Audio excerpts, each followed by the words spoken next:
ఉపాధ్యాయులకు సామాన్య ప్రజలకు అందరికీ కూడా ఉపాధ్యాయ దినోత్సవ శుభాకాంక్షలు. దీన్నే పూర్వం మనం గురు పూజోత్సవము అని చెప్పని జరుపుతున్నాం. సో ఈ ప్రత్యేకంగా ఎందుకు షూట్ చేస్తున్నామంటే, ఇక్కడిది నేనున్నటువంటి ఈ ప్లేసు వెంకటగిరిలోని బంగారపేటలో ఉన్నటువంటి RBM high school branch school. 2023 September 5న మా పాఠశాలలో ఒక వినూత్న రీతిలో ఉపాధ్యాయ దినోత్సవం జరపాలని ఒక నిశ్చయంతో ఏర్పాటు చేసుకుంటున్నాం. సహజంగా కూడా ఉపాధ్యాయ దినోత్సవము అంటే మనము యూనిట్గా జరుపుకునేటువంటి నేమ్ ఏంటంటే సర్వేపల్లి రాధాకృష్ణన్ గారు. ఈయన 1885 సెప్టెంబర్ 5 తిరుపతి అనేటువంటి పట్టణం దగ్గర జన్మించడం. ఈయన యొక్క జీవితంలో మనం స్ఫూర్తి పొందడానికి అనేకమైనటువంటి అంశాలు ఉన్నాయి. ఈ అంశాలన్నింటినీ కూడా మనం విద్యార్థులకు తెలియజేస్తూ స్ఫూర్తి అందులో ఆయన చదువుకున్నటువంటి చదువు కొనసాగించినటువంటి విధానం, ఉపాధ్యాయుడిగాను,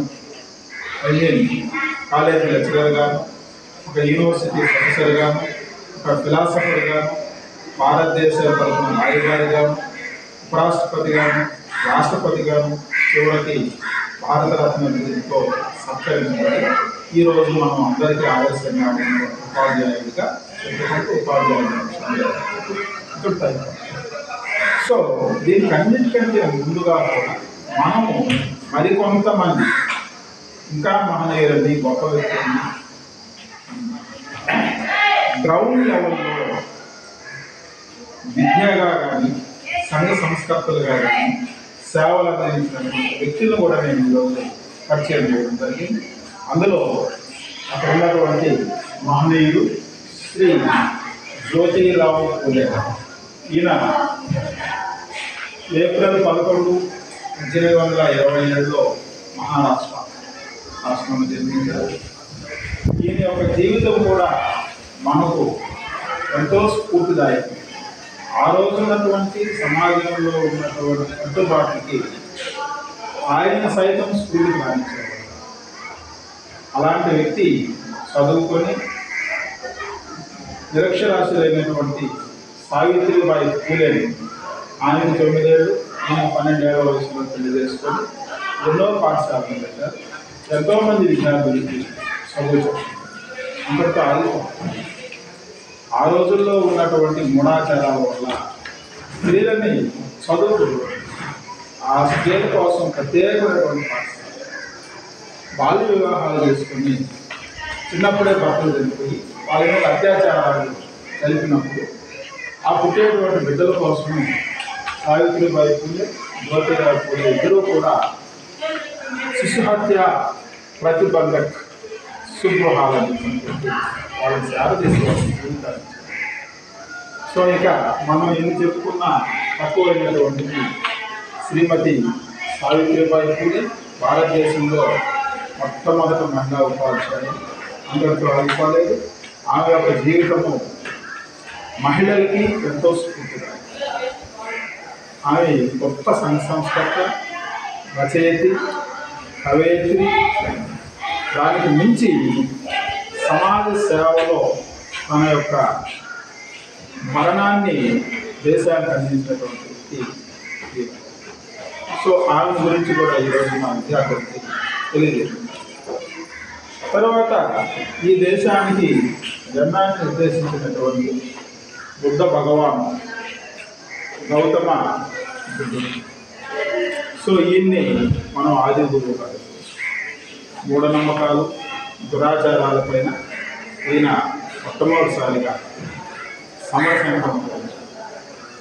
అంతేకాదు నేను ఒక మాట చెప్తాను, నేను చెప్పాను గ్రంథాలలో ఉన్నాదన్నా మరెవరో చెప్పారన్నా మీరు వినండి. మీరే ఆర్థికంగా ఆలోచించి శోధించి ఆ తర్వాతే నమ్మండి అని చెప్పి దిశానిర్దేశం చేసినటువంటి వ్యక్తి ఈయన యొక్క జీవితం కూడా ఈరోజు మన విద్యార్థులకి తెలియజేస్తున్నాం. సరే, ఇక అసలు శిశులైనటువంటి విద్యావేత్త, ప్రపంచ మేధావి, భారతరత్న డాక్టర్ బిఆర్ అంబేద్కర్. జ్యోతిరావు పూలే తన గురువుగా, గౌతమ బుద్ధుని తన గురువుగా తెలుసుకొని అనన్య సామాన్యమైనటువంటి ప్రతిభను సాధించి ప్రపంచ మేధావిగా కీర్తిగడించినటువంటి డాక్టర్ బిఆర్ అంబేద్కర్ మీకు ప్రత్యేకంగా చెప్పాల్సినటువంటి అవసరం.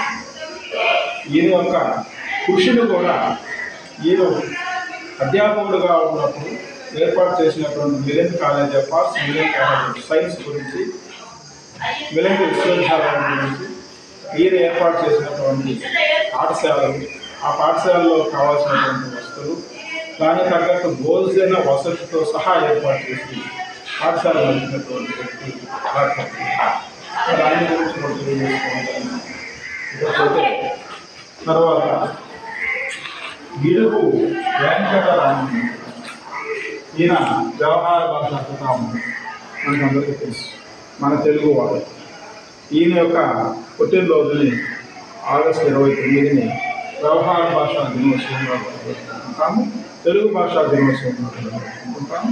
ఈయన ఒక ఉపాధ్యాయుడిగా తన జీవితాన్ని ప్రారంభించి అనేక మార్పులకు శ్రీకారం చుట్టి సవరులు, గోండులు, ఆదివాసుల యొక్క భాషలో సొంతంగా లిపిని తయారు చేసి పుస్తకాన్ని అచ్చవేసి వాళ్ళ చదువు చెప్పించినటువంటి గిడుగు వెంకటరామన్ గురించి మనం ఈరోజు చదువుతున్నటువంటి పుస్తకాల్లో ఉన్నటువంటి లాంగ్వేజ్ తెలుగు ఏదైతే ఉంటుందో వ్యవహార భాష, ఆ వ్యవహార భాషకి ఆద్యుడు పితామహుడు.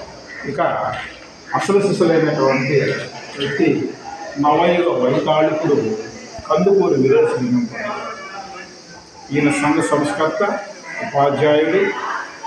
తన పెళ్లి చేసుకున్నటువంటి బాపమ్మ అనేటువంటి దానికి రాజ్యలక్ష్మిగా నామకరణం చేసి ఆయన కూడా చదువు వైపున నుంచి దాదాపు వైజాగ్లో 100 ఎకరాలు పడిన స్థలాన్ని వివేకవర్ధన సంస్థకి అంకితమిచ్చి స్త్రీలు, పురుషులు, బాలబాలికలు ఇద్దరూ కూడా కలిసి చదువుకునేటువంటి పాఠశాలను స్థాపించినటువంటి మహోన్నత వ్యక్తి శ్రీ కందుకూరి వీరేశలింగం.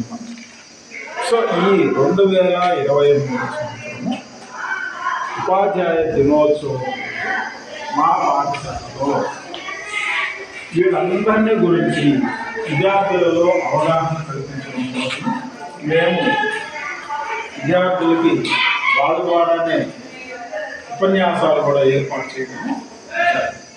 విద్యార్థులు చక్కగా దీంట్లో ప్రజెంట్ చేయడం కూడా ఒక్కొక్కరి గురించి చాలా ఆహ్లాదకరంగా, అభినందనీయంగా, గొప్పగా కూడా ఈ కార్యక్రమంలో నిర్వహిస్తున్నారు. సో కాబట్టి ఇదంతా కూడా లైఫ్ లాంగ్ స్వీట్ మెమరీ లాగా ఉండేలాగా రికార్డ్ చేసుకోవడం జరుగుతున్నారు. కావాల్సినప్పుడు చూసుకోవాలి. దీంట్లో వెంటనే మళ్ళా మా విద్యార్థులు ఈ వ్యక్తుల గురించి చెప్పినటువంటి జీవిత విశేషాలను కూడా పొందుపరుస్తున్నారు. వీళ్ళందరికీ కూడా ఉపాధ్యాయ దినోత్సవ శుభాకాంక్షలు తెలియజేస్తూ